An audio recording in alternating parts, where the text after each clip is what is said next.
lối nhau. Có những lúc ta rất gần nhau, ngày xưa em luôn đi qua từng nỗi đau. Càng yêu em thêm càng đắng đau, vì sao em mãi không thể quên quá khứ hôm nào. Này người ơi đừng có quên em, sao tôi vẫn cũng chẳng xóa ấy.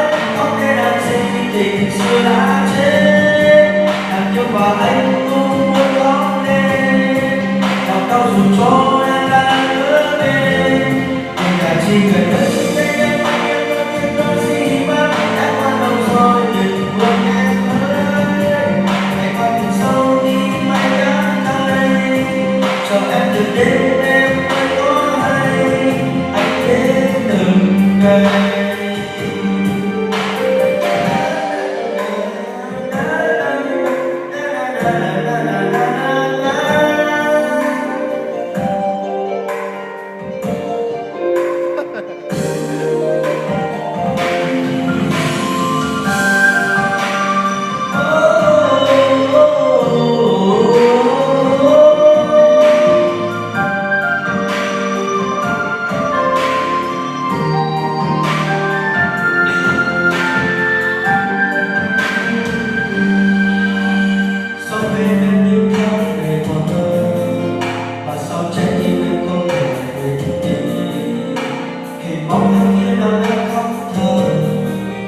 Nhìn theo em, anh lại nói nhau.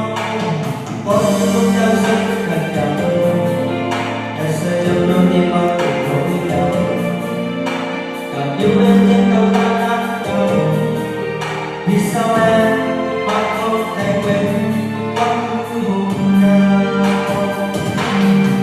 Anh ơi đừng có quên em, sao tôi vẫn cũng chẳng xóa ấy. Không thể làm gì tình xưa đã chết, nhưng mà anh cũng muốn có lên.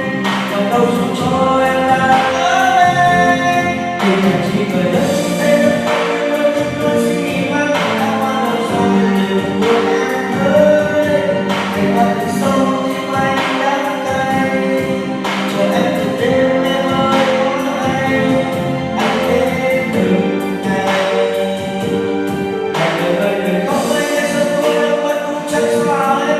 Không thể làm gì tình xưa đã chết, làm yêu và anh cũng muốn có lên. Lòng đau dù cho